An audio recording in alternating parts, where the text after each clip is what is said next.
کہ اللہ کے محبوب صلی اللہ علیہ وآلہ وسلم نے فرمایا کہ جب رمضان مبارک کا مہینہ آتا ہے تو اللہ تعالی جنت اور رحمت کے دروازوں کو کھول دیتا ہے اور جہنم کے یعنی دوزخ کے دروازوں کو بند فرما دیتا ہے، اور سرکش جو شیاطین ہیں انہیں جکڑ دیا جاتا ہے۔ سارے شیاطین نہیں قید ہوتے، سارے قید ہوں تو آپ کو جمعہ پڑھانے کے لیے کون آئے؟ سارے نہیں قید ہوتے، ظاہر ہے یہ تو سلسلہ بہرحال اوورآل ایک ماحول بن جاتا ہے نیکی کا کہ سرکش شیاطین کو قید کر دیا جاتا ہے۔ باقی جو انسان کے ساتھ نفس لگا ہوا ہے، جو انسانوں میں شیاطین ہے، وہ تو اسی طریقے سے گھوم پھر رہے ہوتے ہیں، لیکن پھر بھی رمضان میں دیکھیں شیاطین قید ہونے کا یہ فائدہ آپ دیکھیں کہ رمضان نشریات میں سارے اکٹھے بیٹھے ہوتے ہیں، آگے پیچھے نہیں اکٹھے ہوتے، اور وہاں پہ افطاریاں بھی اکٹھی کرتے ہیں، اور جو تھوڑا سا شیطان اندر باقی ہوتا ہے نا وہ انہیں مجبور کرتا ہے کہ جب نماز کا وقت آتا ہے تو سب لوگ اپنی اپنی علیحدہ علیحدہ نماز پڑھتے ہیں، یا اپنے مدارس میں جا کے ایک دوسرے کے پیچھے نہیں پڑھتے، اگر کوئی پڑھ بھی لے غلطی سے تو بعد میں لوٹاتے ہیں۔ ایک اور حدیث ہے صحیح بخاری اور صحیح مسلم کے اندر کہ اللہ کے محبوب صلی اللہ علیہ وآلہ وسلم نے فرمایا کہ جنت کے 8 دروازے ہیں، ان میں سے ایک دروازہ ایسا ہے جس کا نام ہے الریان، اور یہ خالصتاً ان لوگوں کے لیے ہے جو رمضان مبارک کے روزوں کا اہتمام کرتے تھے۔ یعنی رمضان مبارک کی اللہ کے نزدیک یہ اہمیت ہے کہ ایک اسپیشل دروازہ ہی روزہ داروں کے لیے اللہ تعالیٰ نے جنت کا مخصوص کر دیا۔ اللہم اجعلنا منہم، اللہ تعالیٰ ہمیں ان میں شامل فرمائے، آمین۔ پھر ایک اور حدیث ہے بڑی رکت انگیز، بخاری اور مسلم دونوں میں ہے، کہ رمضان مبارک کا مہینہ وہ ہے جس میں اللہ تعالی نیکیوں کا جو ثواب ہے وہ 700 گنا تک بڑھا دیتا ہے۔ پھر اللہ کے محبوب علیہ السلام نے فرمایا کہ رمضان مبارک کا مہینہ وہ مہینہ ہے کہ جس میں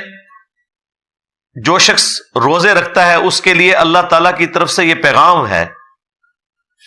کہ روزہ خاص میرے لیے ہے اور میں ہی اس کی جزا دوں گا، اور ایک روایت میں ہے کہ میں ہی اس کی جزا ہوں، یعنی خود اللہ جزا ہے اس کی۔ اور وہ اسی حدیث میں آگے الفاظ موجود ہیں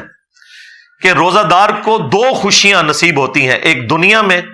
جب وہ افطار کرتا ہے، ظاہر ایک آزمائش ختم ہوئی، اور ایک جنت میں جب وہ اپنے رب سے ملاقات کرے گا، وہ اس کی الٹیمیٹ خوشی ہوگی۔ دنیا میں بھی ہم نے ایک روزہ رکھا ہوا ہے جس کا افطار کا وقت جو ہے وہ آخرت ہے، یعنی دنیا میں اللہ تعالیٰ نے جو حرام کاموں سے روکا ہوا ہے، اگرچہ ان کے اندر اٹریکشن ہے، وہ ساری کی ساری نفسانی خواہشات کی تکمیل جنت میں ہونے والی ہے، تو وہاں پہ جا کے یہ روزہ کھل جائے گا انشاءاللہ تعالی۔ پھر اسی حدیث کے اندر موجود ہے کہ اللہ تعالیٰ کو روزہ دار کی منہ کی جو سمیل ہے، بدبو ہے، وہ کستوری سے بڑھ کر محبوب ہے، یعنی کہ میری وجہ سے یہ سب کچھ کر رہے ہیں۔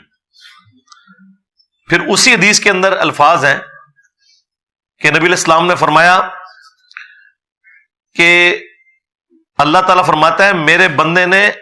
میری وجہ سے کھانا پینا اور خواہشات کو ترک کیا ہے،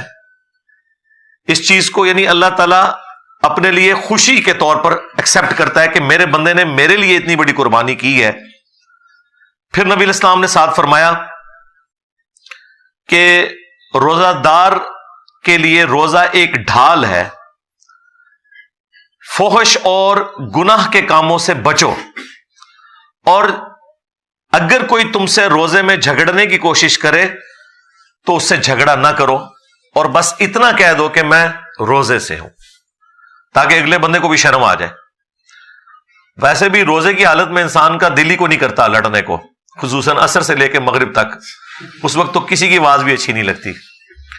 تو ایک نیچرل ایک پریکٹس بھی ہوتی ہے، بھوک کی وجہ سے انسان کو، جو بھوکے لوگ ہیں جن کے لیے 2 وقت کی روٹی ایشو ہے، ان کا بھی احساس پیدا ہوتا ہے، اور شکر کے جذبات بھی پیدا ہوتے ہیں کہ اگر پوری زندگی اس طرح گزارنی پڑے تو کتنی مشکل ہو. اللہ تعالیٰ نے اپنی نعمتوں سے ہمیں نوازا ہے، الحمدللہ.